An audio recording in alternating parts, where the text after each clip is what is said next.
What's up guys, update 2.0 is now downloadable and it's not going to be live until 5 Eastern or 2 Pacific, but as you see we already have the patch notes, so I'm going to go ahead and go through all this patch notes. I haven't seen or read any of it yet, and go through and read it with you guys and have my first reactions of everything about it, and it's going to be mostly a PvE minded reaction, not so much PvP. But let's get right into this. Basically this is just saying Season 4, beginning, playable player character, new subclass screen, so we actually will be able to see the paths, I believe, the new paths, which is cool.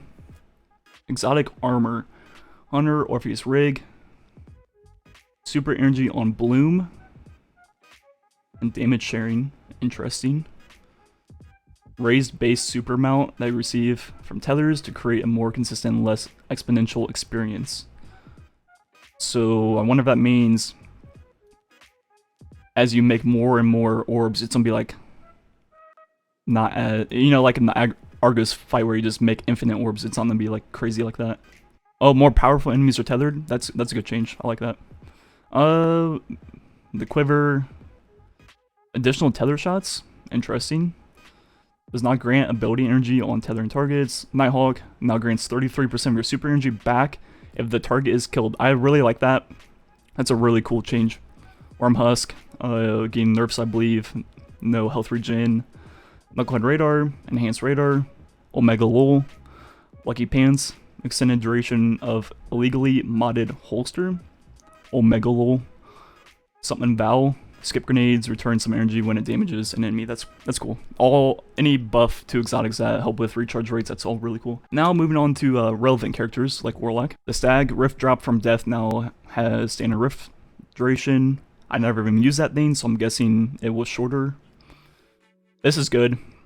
This exotic might be actually really good in PvE. It's all about ability recharge, and obviously it's getting a buff as you see right here. The recharge rate is increased, so that could actually be pretty crazy. Nezarec Sin, increased duration of the exotic perk. Rapid kills extend the duration up to 20 seconds. Oh my god, that's a huge buff. Like, Nezarec Sin was decent, but the perk only procced once and lasted like 3 or 4 seconds, and you couldn't stack it. So now it not only does it stack, it has a longer duration also. Like, it doesn't stack as in like times 2 times 3, it stacks as in as you get more and more kills, it extends the timer longer and longer. That's actually really good. Skull of Dire Armkara, increased super energy from Nova Bomb. Now my thing is, if it's gonna be Nova Bomb or the subclass. If it's only Nova Bomb, it's not going to be useful in a new path, but we'll see. Killing high ranked now rewards more super energy, so just like the 100 and above, that's pretty good. Traverse the steps, more mobility. I wonder what it means by more mobility, if that's strafe speed and jump height, or is it actual sprint speed. Then sprinting for a short time, your currently equipped weapon, so it's no longer just energy, it's all three, which is very good. And it says automatically reloaded, so it seems like it's going to be the entire reload all at once, unlike the 33% it is currently. Winter's Guile. Tune damage and duration per stack to be more consistent. Don't know what that means until we try it. Sounds good though. Now moving on to Titan. The 44 Stanicides. Overshield granted by sprint and pierce faster, which is good and bad at the same time. There's going to be a lot of people shoulder charging in PvP now. Fire Heart. Base cooldown reduction when super is uncharged, in addition to cooldown reduction when charged. That is amazing. Like, I already thought this exotic was going to be one of the better exotics for Titan and PvE with all the new, recharge cooldowns and whatnot. But now it's also working not in super, probably like not at the full extent, but if it's still helping when you're not in super, that's really good. Helm of Saint 14, grant allies an overshield for a short duration when passing through Ward of Dawn. Good, Ward of Dawn needs a lot of help. Mask of Quiet One, more energy gained from incoming damage. Good. Critically wounded, health is granted from kills. Also good. There's a lot of these exotics that are just kind of not relevant, and a lot of these changes will help them have, some scenario. Flame Pulse is more effective from Crest. Cool, I guess. It'd be nice for like some challenges where you really need health in certain spots on Titan, but outside of that, not too useful. Peacekeepers, increase movement speed when wielding an SMG. Omega Lol. Worm God's Caress. Tune damage and duration per stack to be more consistent. So just like Winter's Guile above, just have to see what that actually means in game. Alright, let's see what this says. Basically, this just talks about how, you know, freedom of slots and the way they had to, you know, change some things based on the fact that we have 2 damage dealing weapons now. Primary ammo weapons and special ammo weapons may exist in either the kinetic or energy slot. Heavy ammo weapons can only exist in the power slot. Ammo type and damage type are now fixed attributes of a specific weapon. Ammo distribution models updated entirely to support weapon slot changes. Energy weapons no longer deal bonus damage to active enemy supers. Wow. That is very, very good for PvP. Because when you're in a super, especially a roaming super, you literally just get melted by energy weapons. And now that that's gone, that's really good. I think your super should be way stronger than a weapon. And currently, if you get team shotted by 2 people, you're literally dead in like half a second. Like, it just rips your shield. So that's very good. Ammo economy. This is very important. Primary ammo weapons, hand cannon, scout rifles, ARs, sidearms, and SMGs. Special ammo weapons, fusion, shotguns, snipers, trace rifles, single shot grenade launchers.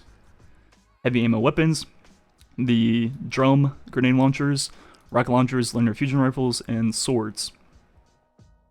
So everything that we expected so far. The following year 1 weapons have been moved to the kinetic slot: Balagant, Shepherd's Watch, Hawthorne, Lone as a God, Perfect Paradox, the Jackal, and whatever that gun is. I don't know what that is. Year 1 weapons are now locked to solar damage. Akello sniper rifle and shotgun, we knew that. The following exotic weapons did not change slot and still use heavy ammo. Charter Cannon, good. Acreus, good. Darcy, good. Whisper of the Worm, good. Tuning of Destiny weapons, blah blah blah. Increase of damage output across the board. This is just talking about how we're going to be doing more damage across the board in multiple ways. Primary ammo weapons, increase precision damage output. Primary ammo weapons, that's good across the board for both PvP and PvE. Increase in accuracy, good. Decrease body shot damage in PvE. Thank you. Oh my god, thank you. They're increasing precision and decreasing body shot in PvE. Oh my god, the game's actually gonna take skill. Alright. Decrease AR damage required to stagger enemies. That's good. That makes sense, because ARs, you're shooting them multiple times. They should be staggering easier than other weapons. So I like that to, it's not gonna change. It's just gonna make sure it's not a nerf to ARs. Special ammo weapons, reduce damage output of special ammo weapons.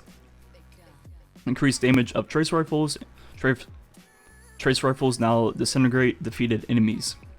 So this is gonna be pretty interesting to see what this actually means across the board, and especially this part, because I can see Cold Heart actually like straight up melting people in both PvP and PvE. Heavy ammo weapons, grenade launchers, increase damage and blast radius. Linear fusion rifles, increase damage, reduction time to charge and fire, reduced aim assist. So let's look at these so far.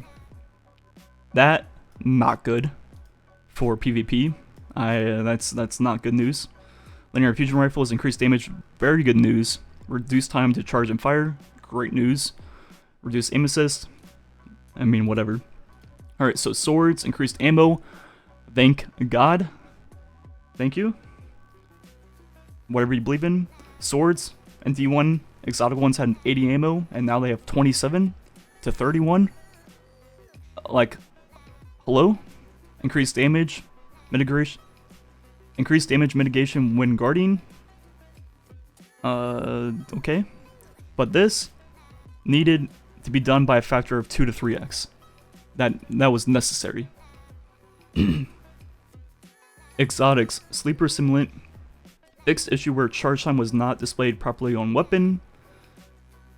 Magazine size increased to 3, I'm guessing, which is cool. It doesn't really change too much, because a lot of the time when you're fighting bosses or enemies that you need to shoot multiple shots, you're in a Lunafaction Rift or Rally Barricade or whatever, so you don't really... Max size increases in this game don't mean anything.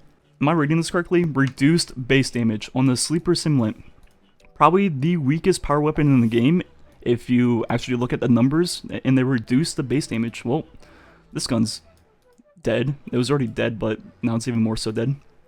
Borealis, the thing that PC players and Xbox players haven't even been able to use yet. Bonus damage after breaking a shield increased on precision hit.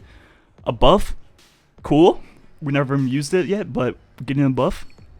Still grants bonus damage on body shots. Cool once again. I mean, I'll take a buff on a gun that's already probably gonna be the best gun in the game for PvE. Prometheus Lens no longer generates special ammo on kill. I can see why that would be busted, obviously. And I can see why they need to do that. Charter Cannon, the effect now also increases non-void damage by 33%, but no longer stacks with other weakened effects. Shadow Shot, Hammer Strike, EDC. Cool, great. It works with other things but void, but no longer stacks with Hammer Strike. Why?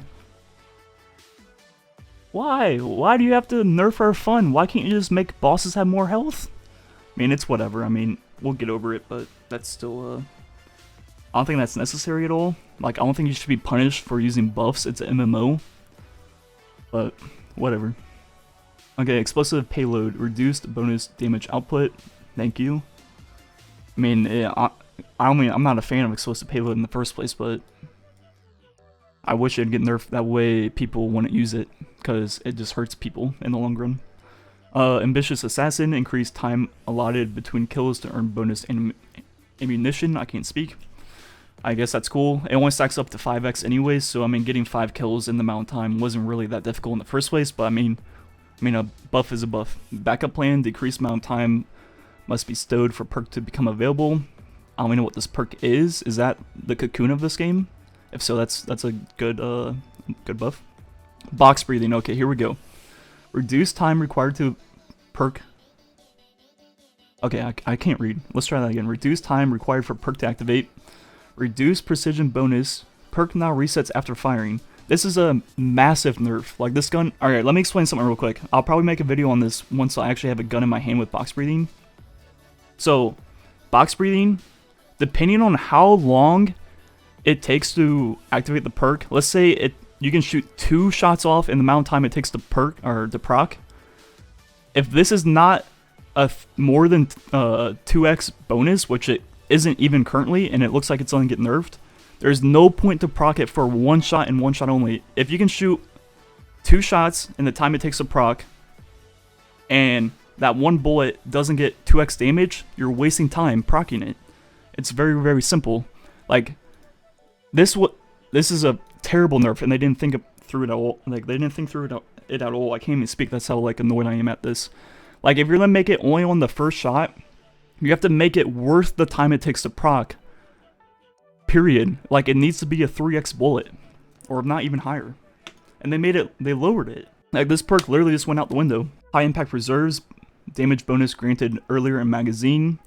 Good, because that perk was kind of doo-doo in this game, so that's good.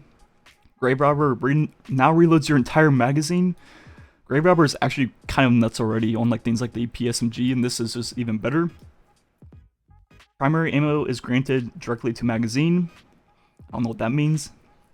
Heavy and special ammo is transferred from reserves to magazine.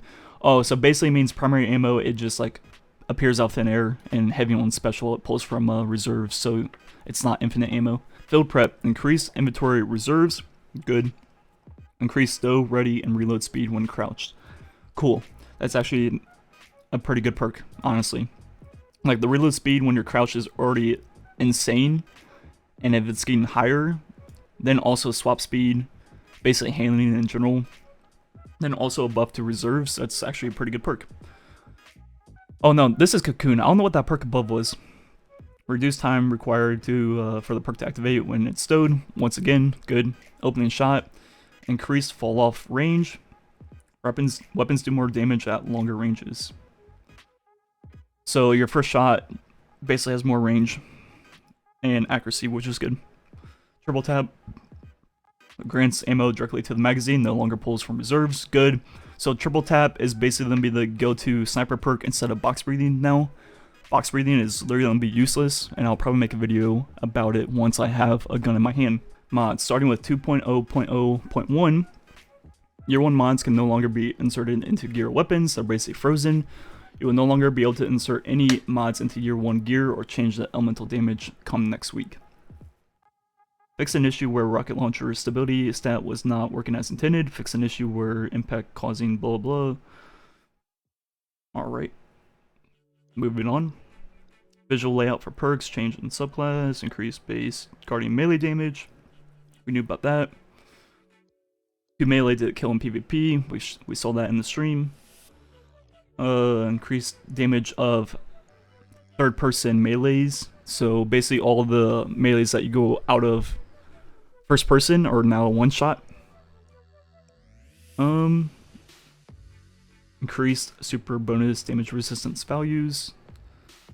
Added a timer for Healing Rift, Empowering Rift, Rally Barricade, and things like that. That's good. That way you know how long they're gonna be. Grenades, Axiom Bolt, buff. Buff. Flashbang, buff. It's basically all like the doo-doo nades are getting buffed. Storm Grenade, buff. Scatter Grenade. I don't know what this means, but Scatter Grenade was kind of broken, so I can see why they would have to like look back at it and rework it. I don't know if that's gonna be a buff or a nerf necessarily by the way they word it, but all the sticky nades increase damage. Damage is the same whether they're stuck or not. If it's within, 2 inches of them, it's gonna do the same damage if it's on them or on the floor. Second detonation only occurs when it's hit by, I don't know what that says.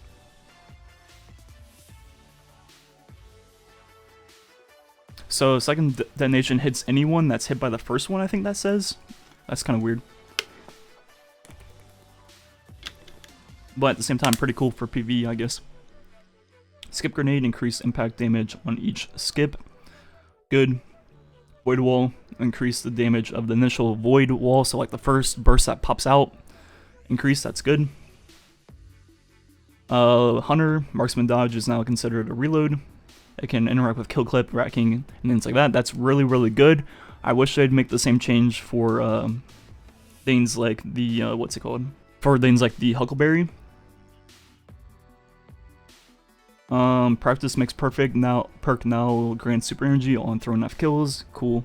Increase the duration of all versions of Golden Gun. Night Stalker, once activated, the Shadow Shot tether will find enemy targets more reliably within its search radius. So a couple hunter nerfs are buffs on main, which are good. Titan, Rally Barricade no longer requires players to take cover to reload, so now it's going to be more like Lunafaction Rift, where you just stand within its range, and now it just pulls ammo from your reserves over time, which is good. Striker, Terminal Velocity enabled, the opening Fist of Havoc Slam no longer leaves lingering damage area. That sounds like a nerf. I don't really have that much playtime on Striker though. Lowered the health threshold for triggering knockout so it triggers sooner to keep up with the PvP lethality changes. Increase the lunge range of Fist of Havoc melee attack. Good. Sunbreaker Soul Invictus now triggers on burn kills. I'm not even sure what that is. I think that's bottom tree, which I don't really play. Sentinel increased Word of Dawn health significantly. Good. Increase the amount of health provided by Word of Dawn Overshield. Good. Sentinel Shield Super. Increase shield throw projectile speed. Blah blah blah. Faster attack animation on grounded melee attacks. Good. Super damage in PV. Once again, really, really good. No longer loses any damage at all. That's actually a lot of really good buffs. Sentinel's already pretty strong in PvE. It's going to be even stronger. Warlock, obviously my main class. Increased healing rift effectiveness. Empowering Rift now increases precision damage in PvP. And PvP before, it only worked on body shots. So that's all pretty good. Like, there's almost no reason to use Healing Rift in PvE currently, for the most part, unless you're like doing a Prestige mode, World's First, or something silly. You almost only run Empowering Rift, so now maybe there'll be use of Healing Rift in PvE at the high level. Stormcaller increased the PvP damage of Storm Trance, which is very good because in PvP it's pretty bad, But at the same time, I don't know why it's only PvP. Why is it not PvE also? Storm Trains is pretty weak in PvE as is, and I think it could use the same increase. Increased Arc Soul's projectile speed. Oh, so that's what they were worried about in PvE, the Arc Soul, dude. Yeah, screw the, super actually doing damage. Dawnblade increased Dawnblade projectile speed and base tracking speed. Stormcaller, almost useless PvE subclass. Increased Arc Soul speed. Dawnblade, increased projectile speed and base tracking strength. One of the strongest supers in the game. Huge buff. Weakest super in the game. Okay. Voidwalker significantly reduced the length of time that Blink disables your radar and HUD. I don't know why it disables your radar and HUD in the first place. You're a space magician, and when you use a jump ability, you can't see for a second. Question mark. Chaos Accelerant no longer costs super energy to use.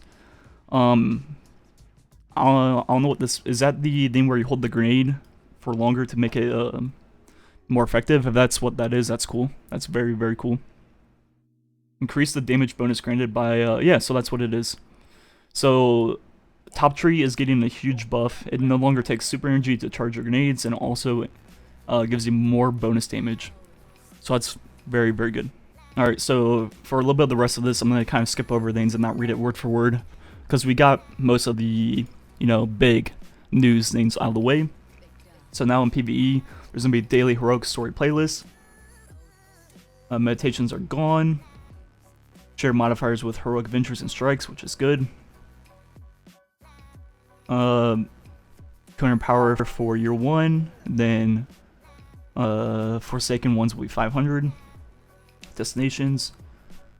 There's gonna be like what are they called? High value targets from like the prison elders now roam the open road. Will not drop rewards until the 4th. Increase the difficulty of lost sectors. That's really cool. I saw the Titan one, the one I used for most damage testing on the Ogre. The Ogre is like a strike boss now and has a lot of health, which is very cool. I think this is a really good change across the board. Adventures, replayable adventures removed from vendors. Heroic adventures have been added to all destinations.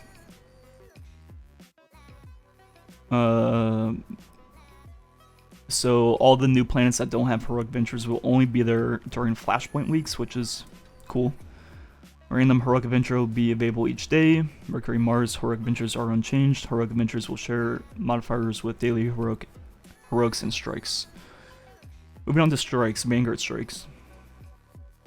Heroic strike playlist is gone, replaced with a single content appropriate playlist. Legacy. Year 1 strikes, recommended power 200, will have modifiers. Forsaken strike playlist has 3 difficulties, 300, 400, 500. Not available once you're 40 above it, and once you are above 500, you can always play that one, and it will have modifiers. That's good. Nightfall retired prestige, increased base difficulty for Nightfall activities. Good. Players can choose 1 of 3 Nightfalls each week. I think that's cool, depending on how it works exactly, but I think that's a good change across the board. Players may select only the strike for which they own the appropriate expansion. Of course. Legacy players will still be able to enable modifiers via challenge card, but Scorn will be disabled in the 270 power Nightfall. So it doesn't say anywhere that we can't use the challenge card on the new Nightfall. So I'm guessing the challenge card will stay the same. So you'll still be able to select your modifiers and your handicap and all that in these new Nightfalls, which is good for speedrunning and things like that, of course. But at the same time, I kind of miss in like House of Wolves of Destiny 1, where you just like got on Tuesday and looked at the Nightfall and you're like, oh my god, these are really good modifiers, and you want to play it. Or if it was like a bad modifier week, you're like, oh, this sucks.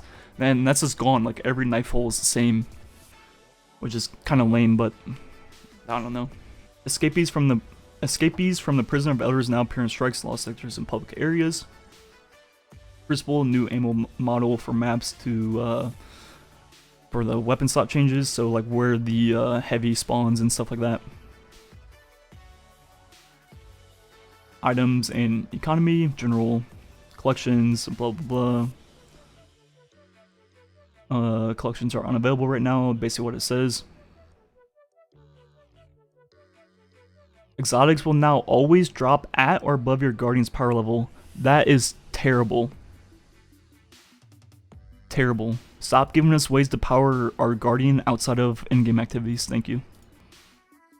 Year 1 challenges will no longer grant destination materials or tokens. Materials can be earned via bounties. Cool. There's gonna be bounties for each planet. Anything that previously granted tokens or materials will now grant materials moving forward. Okay. Kind of assume that. Rare, so like the blue ones are no longer granted, but they can still be redeemed for reputation. So they're not going to transfer to green mats, they're just going to be for rep. Zur, no longer displays on the maps, no longer tied to flashpoints. Faded engrams only grant pre-Forsaken exotics, all good stuff. Power increased vault size to 500, cool. Player can now dismantle shaders in stacks of 5 and master Rahus. Players can now dismantle shaders in stacks of 5 at the Cryptarch. 8.6 has left the tower to investigate disturbances in the reef. I wonder what happens. Kappa. Remove treasure maps and scout reports. Technical. Added Korean poggers. Updated title screen to reflect Forsaken launch. That's actually hype. Logging in every day this week with Forsaken title screen. Director. This is all like here milestones.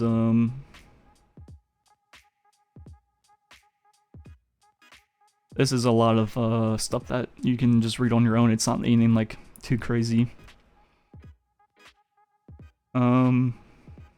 The new icons for weapons, what they'll look like. White ammo is primary, green is special, purple is heavy, so literally just D1 all over again. The exact same things, way things worked in D1. Subclass green. Collections are not available, triumphs are not available. And yeah, that's it. So I think there's a lot of very, very interesting buffs in here and some questionable nerfs in my opinion. But overall, a lot of really, really good stuff. It's gonna be, we're just gonna have to see how it works once we get our hands on it, a lot of these things. But overall, I'm super excited for almost everything in here. And I think that's basically it. I'll have a video once the maintenance is done tonight about some things, actual like gameplay and whatnot. I have a lot of ideas for videos this week, including different builds with the new weapon slots and whatnot. So stay tuned to that. There will be a video tonight, and that's basically it. I'll link the entire post down below if you guys want to read it yourself, because I skipped over a few things. But anyways, thanks for watching. Catch you guys next time.